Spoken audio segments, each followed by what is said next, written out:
Sorry I didn't respond for a week. I was in class and then I fell asleep. Assalamualaikum warahmatullahi wabarakatuh. Saya Hasrawati, Stambuk 401-20026. Pada kesempatan kali ini saya akan menjelaskan tentang media pembelajaran multimedia interaktif. Adapun pembahasan yang akan dibahas diantaranya yang pertama pengertian multimedia interaktif, yang kedua komponen, yang ketiga manfaat, keempat kelebihan dan kekurangan dari multimedia interaktif, dan yang kelima contoh-contoh media pembelajaran multimedia interaktif. Langsung saja yang pertama yaitu pengertian media pembelajaran multimedia interaktif. Multimedia interaktif ialah kesatuan dari beberapa unsur media lain antara teks, gambar, grafis, animasi, audio, dan video, serta cara penyampaian media bersifat interaktif yang bisa menciptakan suatu pengalaman belajar bagi para peserta didik seperti kehidupan nyata di lingkungan sekitar. Multimedia interaktif ini biasanya dilengkapi dengan alat pengontrol yang dapat dioperasikan oleh pengguna sehingga pengguna dapat memilih apa yang dikehendaki untuk proses selanjutnya. Jadi multimedia interaktif ini merupakan pembelajaran yang menggunakan media komputer atau memanfaatkan multimedia berbasis Android. Selanjutnya yang kedua yaitu komponen media pembelajaran multimedia interaktif.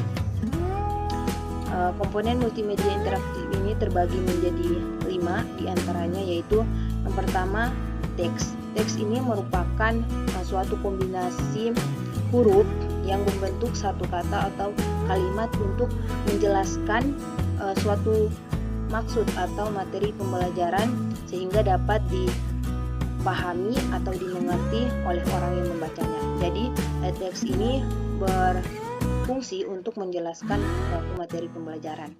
Kemudian yang kedua ada grafik. Nah, grafik ini merupakan komponen penting dalam media ini, di mana grafik ini berfungsi untuk menampilkan pictures, image, atau drawing. Kemudian yang ketiga ada audio. Nah, audio ini juga merupakan salah satu komponen yang berperan penting, di mana audio ini berfungsi untuk mengkreasikan media dengan bunyi-bunyian seperti dengan menambahkan sound effect atau sound musik atau suara rekaman atau rekaman suara. Nah, audio ini juga digunakan untuk memperjelas atau mempertegas suatu informasi yang disampaikan. Kemudian yang keempat ada video. Nah, atau visual gerak. Nah, pada dasarnya video ini merupakan alat atau media untuk menunjukkan simulasi benda nyata. Jadi, video ini berfungsi untuk menunjukkan simulasi benda nyata. Selanjutnya yang kelima ada animasi. Animasi ini merupakan kumpulan dari beberapa gambar yang disusun dan ditampilkan sedemikian rupa sehingga menghasilkan gambar hidup atau gambar yang bergerak, di mana animasi digunakan ini untuk menarik perhatian siswa dan lebih mempertegas pemahaman siswa terkait materi yang disajikan. Selanjutnya yang ketiga itu ada manfaat dari multimedia interaktif.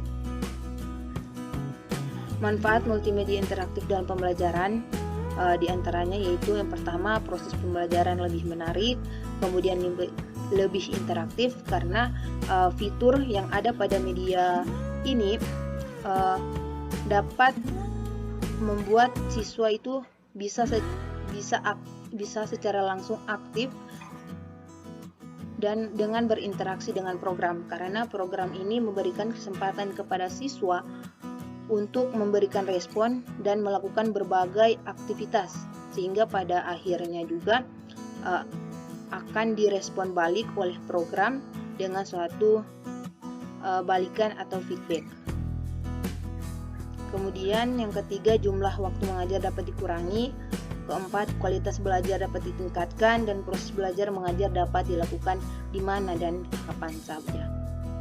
Kemudian yang kelima, sikap belajar siswa dapat ditingkatkan. Selanjutnya yang keempat, kelebihan dan kekurangan dari multimedia interaktif.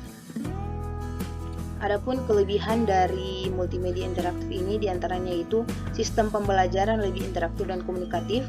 Kemudian pendidik dituntut untuk kreatif, inovatif dalam mencari terobosan pembelajaran. Kemudian mampu menggabungkan antara teks, suara, musik, animasi, gambar, atau video dalam satu kesatuan yang saling mendukung atau terkait guna tercapainya tujuan pembelajaran. Kemudian dapat menambah motivasi siswa selama proses pembelajaran, mampu memvisualisasikan materi yang sulit untuk diterangkan hanya sekedar dengan penjelasan. Kemudian melatih siswa lebih mandiri dalam mendapatkan pengetahuan serta fleksibel. Kemudian untuk kekurangan dari multimedia interaktif ini yaitu pengembangannya memerlukan adanya tim yang profesional, karena dalam mengembangkan media multimedia interaktif ini perlu ilmu atau pengetahuan yang lebih dalam terkait IT atau teknologi informasi. Kemudian pengembangannya juga memerlukan waktu yang cukup lama. Selanjutnya ada contoh media pembelajaran multimedia interaktif. Salah satunya itu media interaktif yang berbasis e-learning. Yang pertama itu ada Moodle. Nah, aplikasi e-learning ini mempunyai fitur jadwal pembelajaran, program kuis, presentasi hasil kerja, dan juga ada modul interaksi antara siswa dan guru, yaitu chat forum, workshop, atau survei.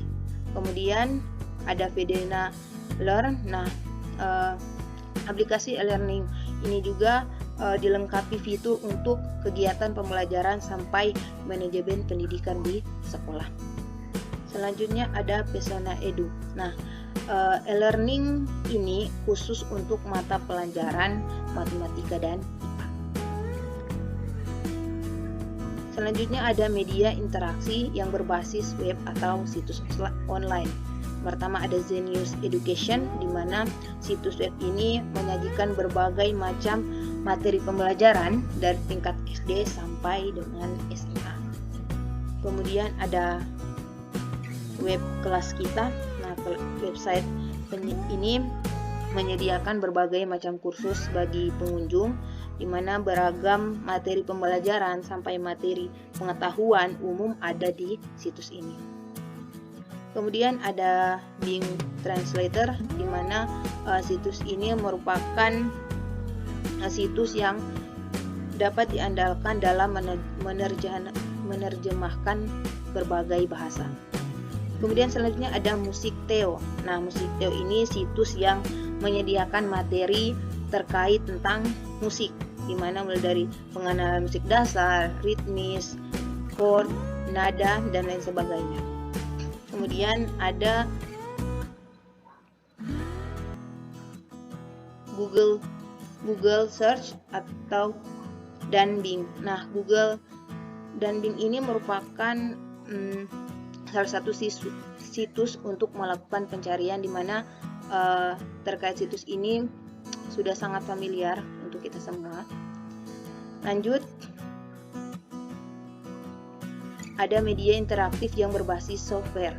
Nah, yang pertama yaitu ada Portable Bola-Bolka. Nah, software ini merupakan software text to speech yang akan mengubah bahasa tulisan ke bahasa lisan dengan cara digital tertentu. Kemudian ada Bonelab. Nah, software ini untuk mempelajari tentang rangka manusia secara lengkap dengan keterangannya.